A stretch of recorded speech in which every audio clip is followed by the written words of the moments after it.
Good evening viewers, welcome to the Timmy Interview.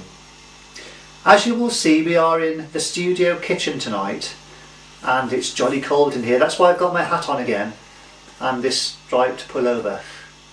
Anyway, I would like to introduce Mr. Matthews for the 5th time tonight.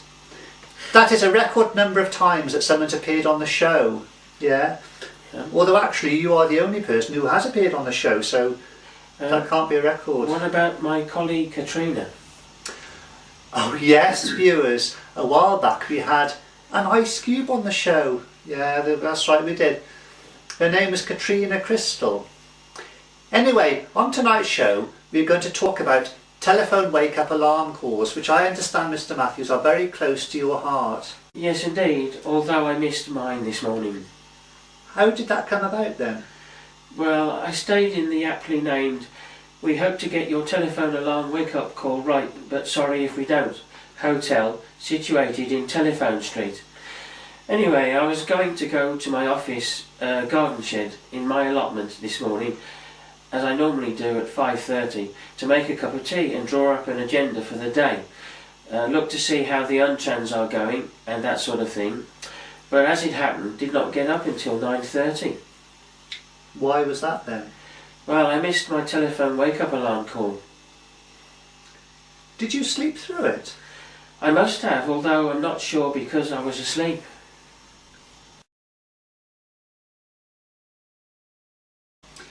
Okay, I understand, Mr. Matthews, that you use telephone wake-up alarm calls a lot. You must find them very useful. Well, not really. I often miss them, you see, as I put earplugs in because of the traffic. Right, but you do agree that in principle they are a good idea. Brilliant. Best invention since the telephone. Now, let's talk about potential problems with telephone alarm wake-up calls. Yeah? What happens, Mr. Matthews, if you're on the phone when the telephone alarm wake-up call is ringing you to wake you up? Well, I guess you may miss it, although a good way round that would be to get the hotel phone maintenance engineer to put another temporary line in one's hotel room overnight, and get the person who is ringing you to ring both phones. Don't you think, Mr. Matthews, it would be easier to get a mega alarm clock? A lot of people do that, you know.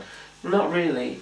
Putting a temporary line in overnight nowadays in a hotel is a piece of cake. There's a potential problem here though, in that if you get too much cake on the phone ringer thingy, it may get all caked up, and then you would not hear the alarm call. Right. Also, Mr. Matthews, there's a potential problem here if you don't like cake. That's true. Coffee cake's nice when you're on the phone, although what I really mean is when you are speaking over the phone. My experiences of being on a phone are not happy ones, as it's difficult to balance and I inevitably fall off.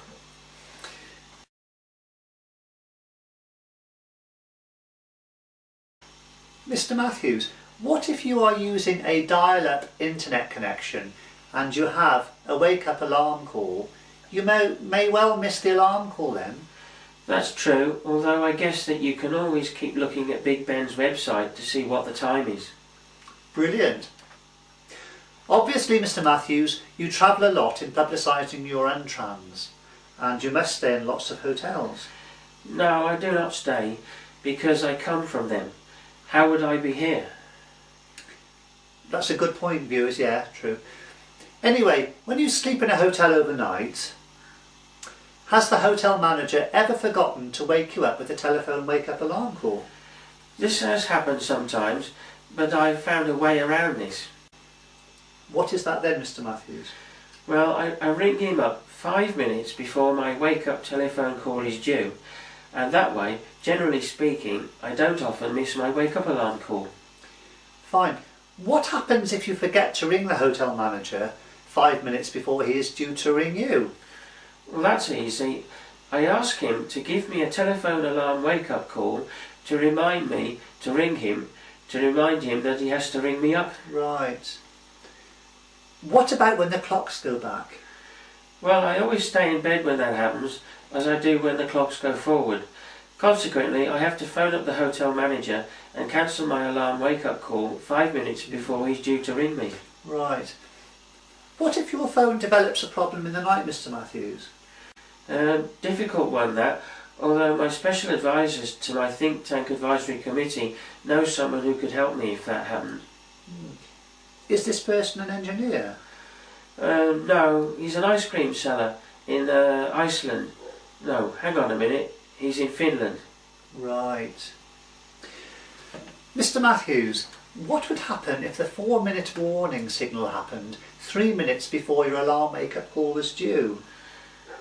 I'd probably sleep through the 4-minute warning. I wouldn't know what the fuss was about, and I'd probably feel guilty. Why would you feel guilty? For putting the manager out, because I'd not be able to hide the phone and prevent it being damaged in the nuclear explosion. You see, he would have to spend a lot of money to get a new one. What if the hotel manager phones the wrong number?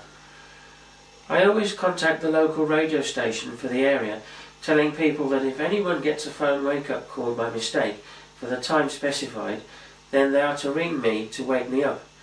I always pay the person back for the cost of the call. Right. Mr. Matthews, what happens if you trip when you get out of bed and miss the call?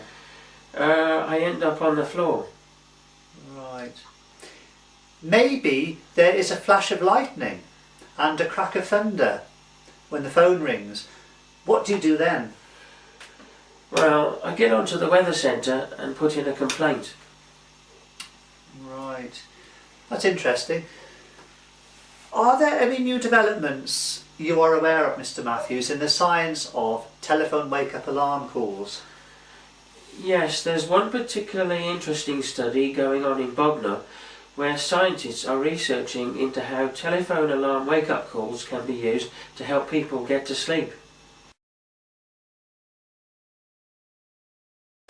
Right. Actually, viewers, we've got a surprise for you. Yeah, surprise for you, Mr. Matthews. What is it? Well, this is the surprise. Here it is. Just can't believe this has cost so much money, and I'm afraid to handle this because it's got nice design. Yeah. Good weight and very streamlined. And what did you say it was called? This is a telephone, Mr. Matthews. Oh right, it's a nice colour. And do you know what, viewers? You can get orange telephones now, all different colours. Oh, wow, that's brilliant. It's amazing, isn't it? Yeah.